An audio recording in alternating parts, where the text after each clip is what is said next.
October 1907. The marble face of the Morgan Library on Madison Avenue catches the early morning light the way it always has. Cold, composed, indifferent to everything happening around it. 12 blocks to the south, depositors are already lining the sidewalks outside the Knickerbocker Trust Company, some of them since before dawn, coats pulled tight, standing in that particular silence that descends when ordinary people realize that the institutions they built their lives around are not as solid as the stone they were constructed from. The banking system of the United States is in the process of coming apart. Runs have started. Rumors are moving faster than any official reassurance.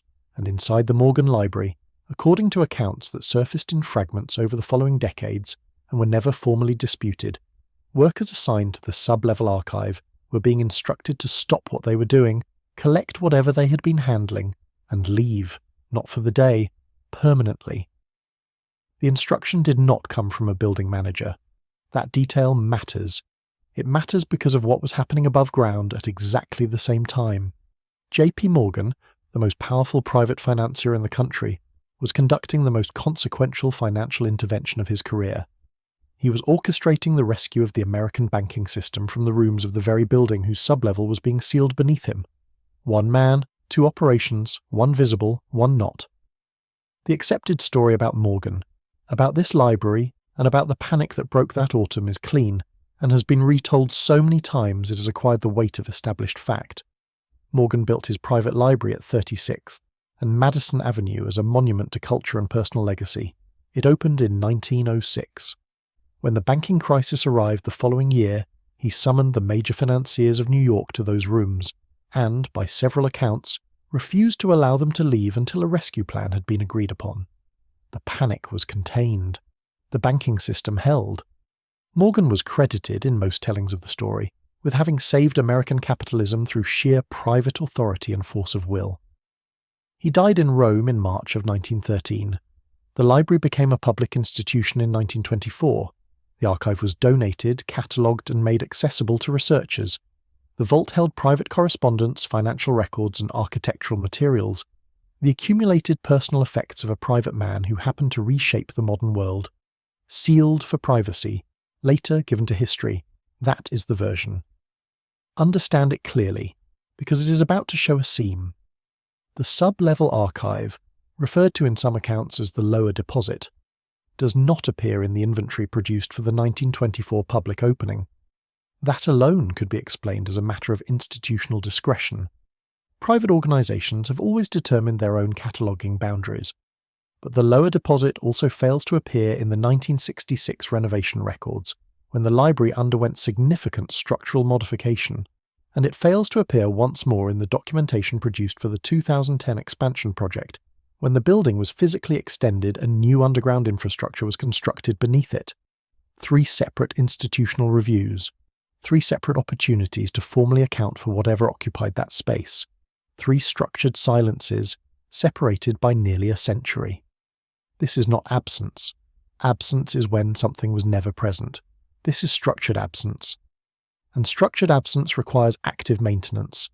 It requires that everyone who comes into contact with the record understands, without being told explicitly, which part of it they are not expected to name. Now consider a document that, according to researchers who have examined the municipal record, was filed with the New York City Department of Buildings in January of 1908, 3 months after the panic's peak had subsided. On its surface, a routine engineering survey of Midtown Manhattan, utility assessments, street-level measurements, load-bearing notations, unremarkable in form.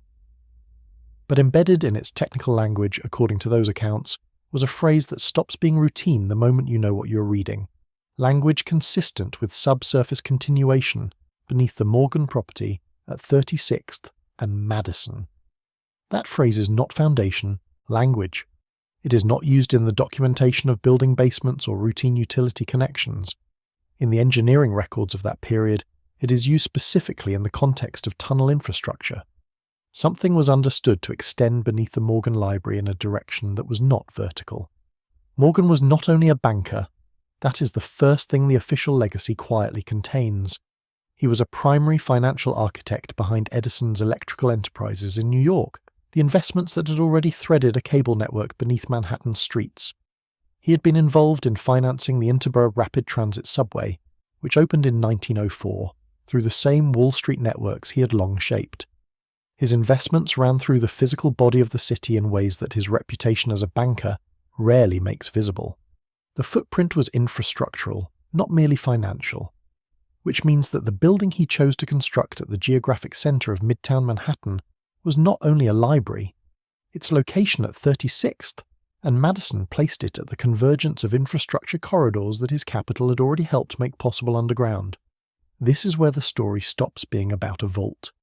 In the summer of 1901, Morgan agreed to fund Nikola Tesla's Wardenclyffe Tower project, a facility on Long Island intended to form the base of a global wireless transmission system.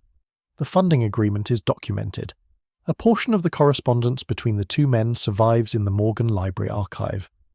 Tesla scholars who have worked with that collection have noted that a substantial body of letters was exchanged between Tesla and Morgan between 1901 and 1904, and that a portion of those letters, referenced in the surrounding correspondence, have never been publicly produced from the archive.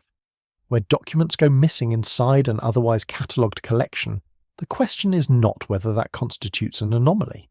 It clearly does. The question is what those documents contained that made their absence more useful than their presence. In Tesla's case, the available fragments of his correspondence from this period suggest that Wardenclyffe was not his only proposal. He was developing what he described in various formulations as a system of urban transmission nodes, ground-anchored relay points in major cities that would allow wireless power distribution across short urban distances. The concept was not abstract. It was infrastructure, the kind that, constructed under private ownership, would give its owner direct control over how electrical power was delivered inside an American city. Morgan had funded the man designing it. By 1903, however, Morgan was declining Tesla's request for additional Wardenclyffe funding without meaningful reply. The financial relationship was effectively over within a year or two of its start. That ending has always been framed as a story of impracticality, a visionary project that exhausted its patron's patience. But October 1907 reframes what that earlier severance meant. The panic gave Morgan the leverage to construct the financial architecture that would render Tesla's urban transmission concept not merely unfunded, but structurally irrelevant to anyone who now controlled the monetary and physical grid. The severance had happened years before. October 1907 made it permanent in a deeper sense. Now step back from the vault entirely and look at what was being built under New York in the years just before the panic.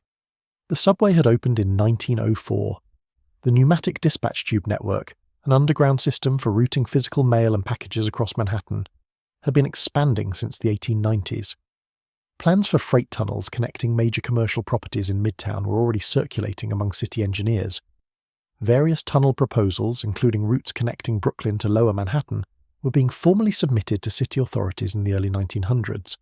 Some were officially rejected, but federal infrastructure workers conducting surveys of Midtown corridors in the 1930s reportedly encountered sealed chambers and bricked passages in several locations that corresponded to no documented utility line, no transit corridor, and no sewer system appearing on any city blueprint. Their observations appear, according to researchers familiar with the record, in WPA field notes that are archived but rarely cited in the standard, accounts of New York's underground infrastructure. Now add the maps. Among the materials reportedly recovered from the Morgan Vault, described with notable consistency across at least two independent accounts, referencing the same discovery, were hand-drawn engineering drawings showing a subterranean grid beneath Midtown Manhattan, not the subway system, not the sewer network, not the cable infrastructure, something else entirely. The drawings were annotated with power load figures, marked with what appeared to be station designations, using technical conventions and annotation language that matched no publicly documented transit or utility project from that era. And the Morgan Library, standing at 36th and Madison, sat at the geographic centre of that grid.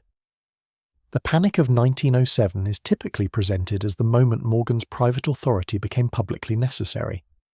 What this framing softens is the structural consequence of what followed.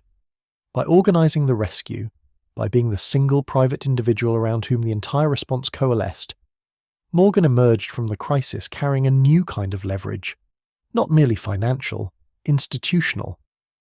The conversations that took place in his library in the weeks following the panic's peak contributed directly to the framework that eventually produced the Federal Reserve Act of 1913.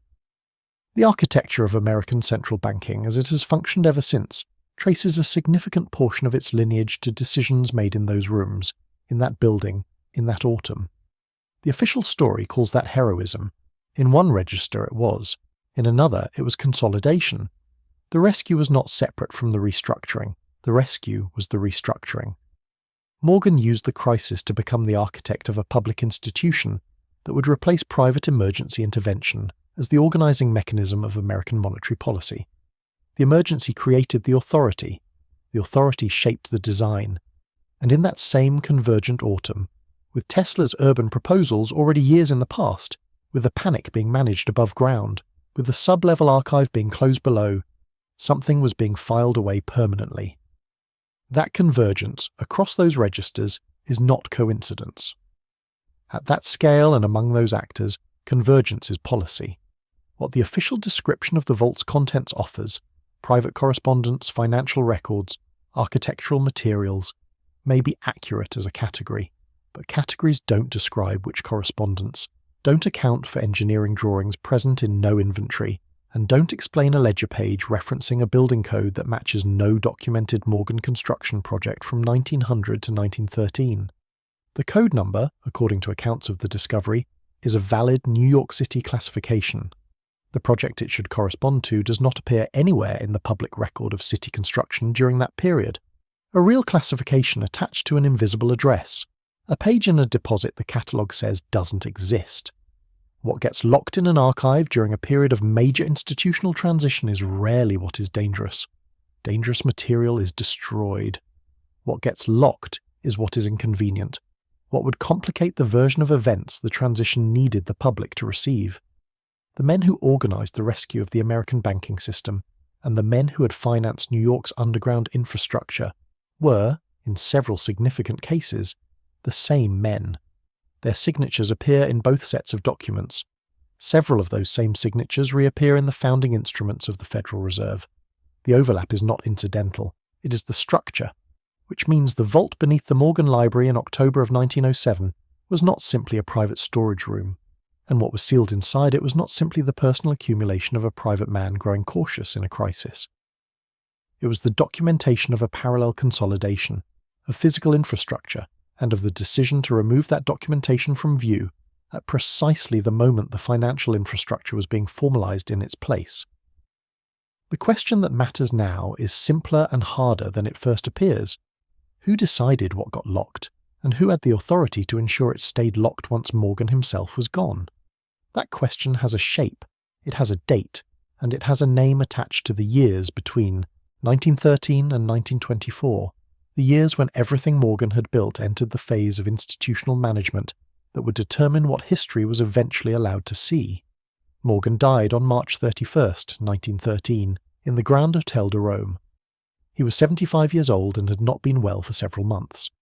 The official obituaries were extensive and largely admiring. The financial world noted his passing with the kind of solemnity reserved for men whose absence would be felt in the architecture of things. Within days of his death, the Morgan estate began what internal correspondence from that period describes as the organization of his private archive. That word, organization, appears repeatedly in the surviving estate communications from 1913 through 1924. It sounds administrative, it is administrative. But in the context of institutional archives, organization is never a neutral act. Organization means selection. It means deciding what gets classified, what gets grouped together, what gets separated, what gets named, and what gets filed under a category that determines who will ever think to look for it. The man responsible for organizing the Morgan archive between 1913 and 1924 was not a librarian. He was a Morgan estate attorney, a man whose primary professional work during that same 11-year period was managing the legal dissolution of Morgan's direct infrastructure holdings. He was simultaneously untangling the financial structures of Morgan's physical city investments and deciding how the private archive that documented those investments would be catalogued for institutional posterity. Both tasks landed with the same set of hands. That is not a coincidence. That is a design decision. By the mid-1910s, Morgan's electrical infrastructure interests had been reorganized into New York Edison, the corporate lineage that would eventually consolidate in 1936 into Consolidated Edison, a regulated public utility. That transition was presented at the time and since as a natural maturation of the private energy sector into the public interest. The language used was civic. The function was something else. A regulated public utility is a body insulated from direct private accountability while still being shaped by the financial interest that built it. The same capital that funded the private infrastructure now shaped the regulatory environment that governed the public one. The ownership changed its form. The influence did not change its address. Inside that transition, certain documents would have created specific problems. Tesla correspondence describing a competing or superior transmission architecture, one that had been partially funded and then deliberately cut, would have been a liability during the legal proceedings that formalized the utility's position. Engineering drawings showing a privately controlled urban power grid, if those drawings were understood to represent work funded before the transition was publicized, would have raised questions about intellectual property, about suppressed technology, and about whether the public infrastructure being handed to the regulated utility had been shaped by private decisions the public was never permitted to review. What gets locked in a vault is not always what is dangerous. Sometimes it is simply what is inconvenient. What would require explaining in rooms where explanation had consequences. Now, return to the 1908 engineering survey. According to researchers who have traced the document through the municipal record, it was filed with the New York City Department of Buildings in January of 1908, 3 months after the panic, 3 months after the vault was reportedly sealed. It referenced, as noted, unusual subsurface language beneath the Morgan property. What needs to be established now is what reportedly happened to that document afterward. The survey appears, according to those accounts, in a 1911 infrastructure report compiled by the city's Department of Public Works. Cited as a reference document, it is present in the record in 1911. By 1920, when the city produced a consolidated underground infrastructure survey covering the previous 30 years, the 1908 document reportedly is not included, not noted as removed, not flagged as superseded, simply absent, as though it had never been filed. Then, in 1934, a Federal Works Progress Administration infrastructure study of Midtown Manhattan reportedly references the survey in a footnote, noting it as a relevant prior document, but lists its status as not available. Not lost, not destroyed, not available. Records do not move through municipal archives without transactions. They do not disappear from one report and reappear as unavailable in another through entropy alone. If the account of this document's trail is accurate, something carried it out of the accessible record during a specific window, between 1911 and 1920, and that window corresponds precisely to the years when Morgan's estate attorney was simultaneously reorganizing the private archive and dissolving the infrastructure holdings the survey was adjacent to. The WPA workers who surveyed Midtown corridors in the 1930s did not know what the Morgan archive contained. They were federal employees doing inventory work under the Public Works program, but several of their field notes, reportedly preserved in the National Archives, describe encountering sealed chambers and bricked passages in Midtown corridors that appeared on no city blueprint. The passages were not documented. They were not explained. The workers noted them and moved on because their task was inventory, not investigation. Nobody followed up on what they found. Nobody in the institutional history of New York's underground infrastructure has cited those notes as significant. They sit in the archive like the 1908 survey once sat, present, accessible, and essentially invisible, because the framework for understanding what they describe has never been formally assembled. What this is really about is a transition that happened between roughly 1900 and 1920 in New York and in several other American cities simultaneously. The transition was from private infrastructure to regulated public infrastructure. It is usually described as a story of civic progress, the public interest reasserting itself over private monopoly.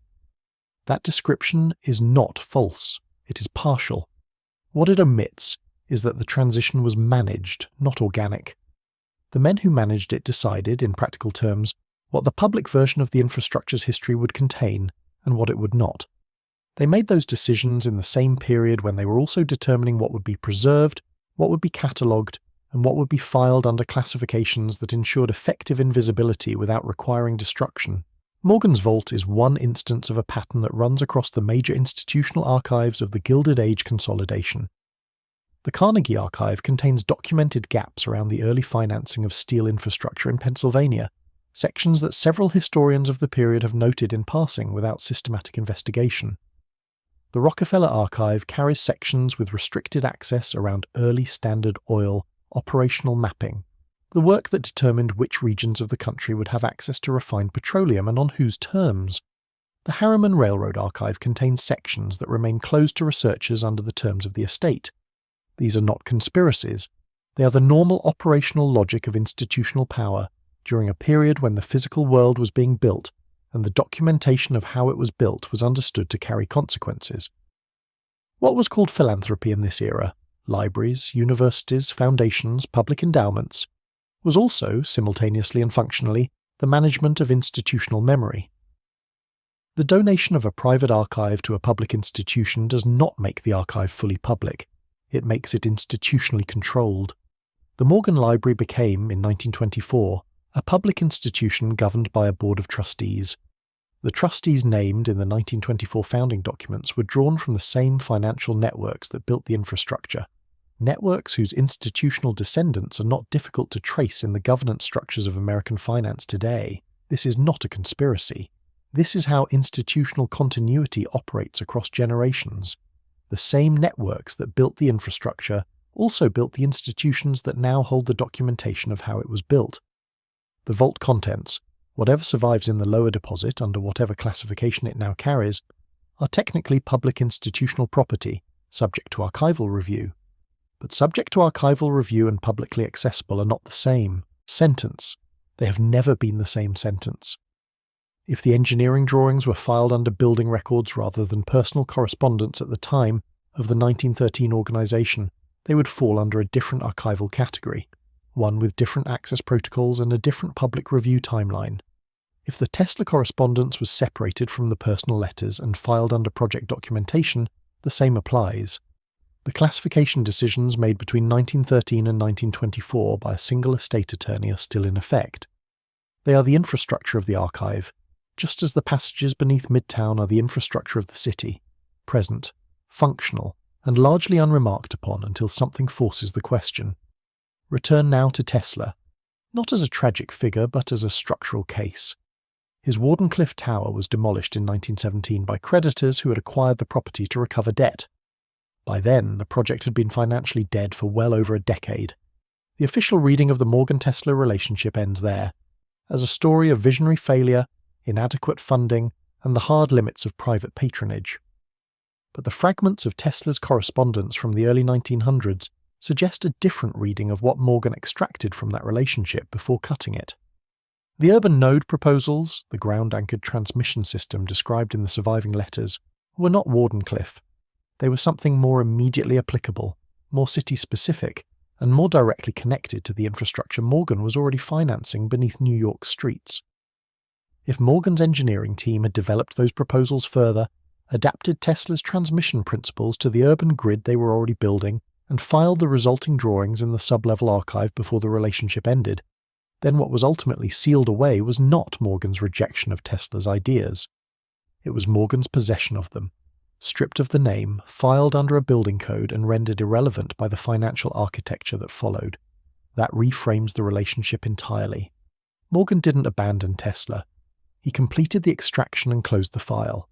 Now stand back and look at the building. The Morgan Library is still there, marble-faced, composed, indifferent. The 2010 expansion modernized it.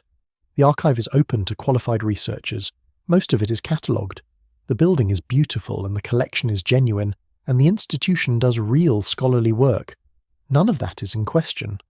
What is in question is the space the official catalogue doesn't describe. The lower deposit that failed to appear in 1924, in 1966, and in 2010. The engineering drawings that match no known project. The ledger page with the real code and the invisible address. The letters referenced in correspondence that surrounds them like the edges of a frame around a missing painting. Return to October 1907, to the marble front catching the light, while the bank lines formed 12 blocks south. What was being sealed beneath that building in those weeks was not the personal caution of a private man during a public emergency. It was the documentation of a decision about what kind of city New York would be allowed to become, and whether the public would ever be permitted to know that a different version had been seriously designed, seriously funded, and then deliberately removed from the available record at the moment it became more useful as a secret than as a system. The panic of 1907 didn't only reshape American banking. It closed a window. The Federal Reserve would manage monetary crises going forward. The regulated utilities would manage the physical infrastructure. The private archives would manage the memory, and the lower deposit would remain what it had always been. Not a mystery, not a conspiracy, not a vault full of stolen genius, but something more precise and more unsettling than any of those descriptions. A filing system, for the record of a choice. The vault is still there. The library is open. Most of the archive is catalogued. Most.